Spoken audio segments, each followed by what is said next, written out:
Hai anak-anak, jumpa lagi dengan saya Pak Eko. Pada hari ini kita akan belajar IPS materi letak dan luas Indonesia. Nah, pada kesempatan kemarin anak-anak sudah belajar tentang ruang dan interaksi antar ruang. Nah, apa kaitannya dengan materi kita kali ini? Ya, kaitan antara materi kemarin dengan hari ini yaitu kita akan mempelajari tentang letak dan luas Indonesia sebagai bagian dari ruang tempat makhluk hidup tinggal. Nah, anak-anak, tujuan pembelajaran yang ingin dicapai setelah anak-anak mempelajari materi ini yaitu 1.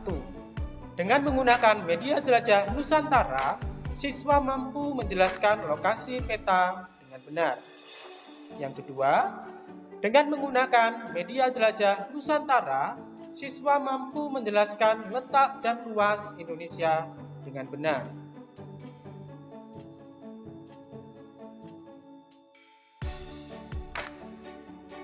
Nah, anak-anak, perhatikan peta yang sudah tampil pada layar. Indonesia, bila dilihat dari letaknya, bisa ditinjau dari dua letak, yaitu letaknya berdasarkan letak geografis dan letak astronomis. Nah, pada bagian pertama ini kita akan mempelajari Indonesia letak geografisnya. Bila anak-anak lihat dari peta yang sudah tampil, Indonesia diberikan warna merah, sedangkan bagian-bagian wilayah yang mengelilingi Indonesia diberikan warna biru. Di situ ada Amerika, Asia, Eropa, Afrika, dan juga ada Australia. Sedangkan di situ juga ada Samudra Pasifik dan Samudra Hindia.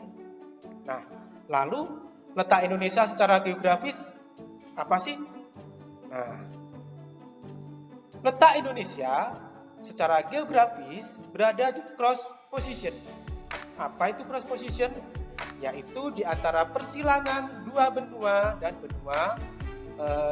dan samudra. Nah, benua apa saja di situ? Ada benua Asia dan Australia. Sedangkan samudra ada Samudra Pasifik dan Samudra Hindia. Bila anak-anak cermati di situ, Indonesia memiliki mitra dagang dengan negara-negara sekitar karena lokasinya yang strategis sebagai jalur perdagangan. Dan inilah yang dinamakan letak Indonesia berdasarkan letak geografis.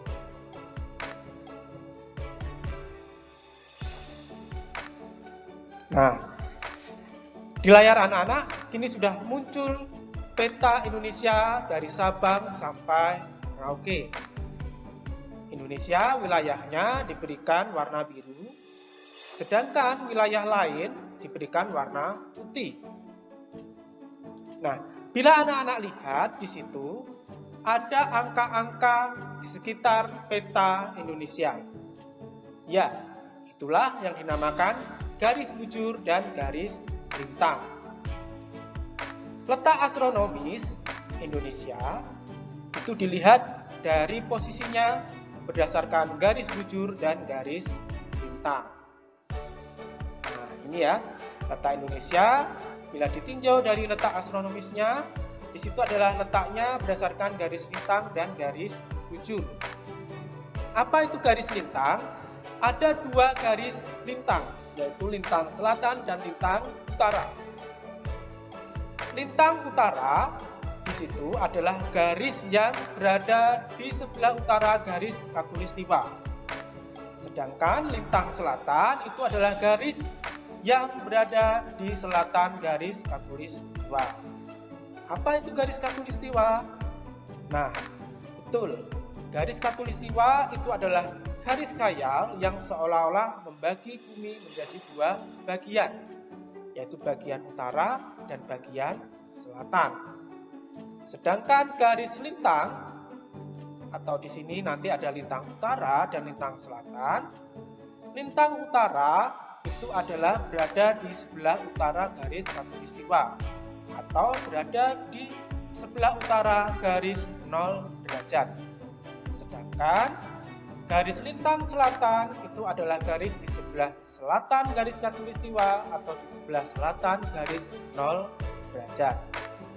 Nah, apa saja ini efek dari Indonesia ditinjau dari letak astronomisnya? Nah, garis lintang kalau di Indonesia, garis khayal pada peta atau globe yang sejajar dengan garis khatulistiwa. Nah, berdasarkan garis lintang, Indonesia berada di antara 6 derajat lintang utara sampai 11 derajat lintang selatan. Nah, lintang utara di situ bila anak-anak lihat garis paling utara yaitu 5 derajat dan garis paling selatan 11 derajat.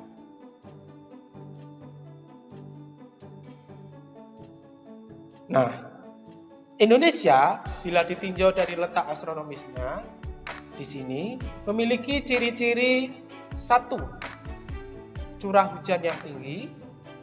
2. Terdapat hutan hujan tropis yang luas. 3. Sinar matahari sepanjang tahun. Dan keempat, kelembapan udara yang tinggi. Nah, ciri-ciri yang sudah saya tadi bacakan anak-anak itu merupakan ciri-ciri untuk iklim tropis. Kenapa Indonesia disebut iklim tropis? Nah, karena Indonesia dilewati garis khatulistiwa.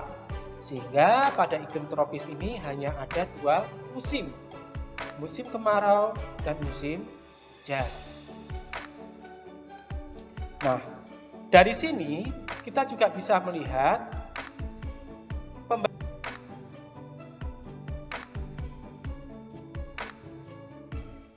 anak-anak, tadi kita sudah membahas letak Indonesia berdasarkan garis lintangnya.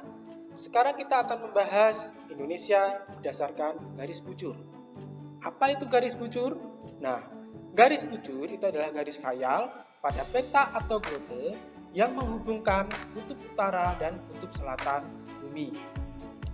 Garis bujur berdampak pada waktu setempat suatu negara. Garis bujur 0 derajat berada di kota Greenwich, di Inggris. Nah, sedangkan Indonesia berada di garis bujur 95 derajat bujur timur sampai 141 derajat bujur timur.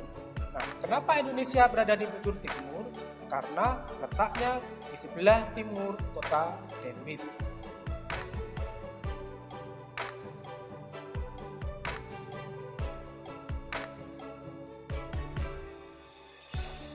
Nah, berdasarkan pembagian Indonesia dari garis bujur, Indonesia terdapat 3 zona waktu. Yang pertama, yaitu daerah yang berada di Indonesia bagian barat memiliki selisih waktu 7 jam ya, maksudnya di sini dari kota Greenwich. Nah, wilayahnya meliputi di situ ada Sumatera, Jawa, sebagian Kalimantan, di situ ada Kalimantan Barat dan Kalimantan Tengah, dan pulau-pulau kecil di sekitarnya, seperti itu. Nah, sedangkan untuk zona waktu yang kedua yaitu wilayah Indonesia bagian tengah, di sini selisih waktunya adalah 8 jam dari kota Greenwich. Nah, wilayah-wilayahnya di situ anak-anak bisa lihat meliputi Bali, Nusa Tenggara Barat, Nusa Tenggara Timur, Kalimantan Selatan, Kalimantan Timur, Pulau Sulawesi, dan pulau-pulau di sekitarnya. Dan untuk wilayah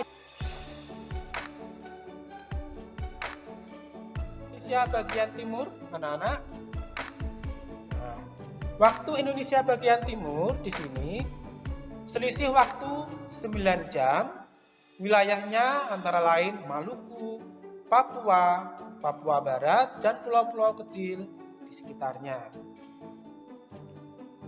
Nah, anak-anak,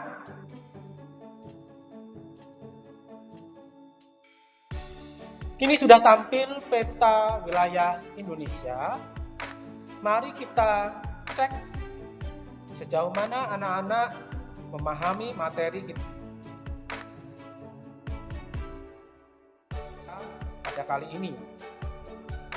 Nah, perhatikan peta wilayah tadi. Uraikanlah posisi Indonesia dengan menjawab pertanyaan berikut. Negara-negara mana yang berbatasan dengan Indonesia?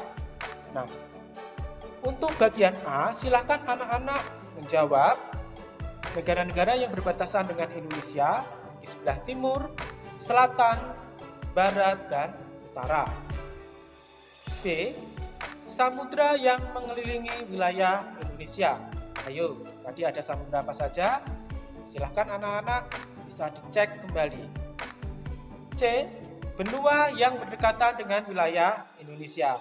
Nah, tadi juga sudah saya sebutkan benua yang berdekatan dengan Indonesia. Dan D, batas wilayah Indonesia secara astronomis. Ayo, masih ingat bukan? Wilayah astronomis di sini Indonesia dilihat dari garis lintang dan garis bujurnya. Nah, anak-anak, sampai jumpa pada kesempatan berikutnya. Terima kasih. Wassalamualaikum warahmatullahi wabarakatuh.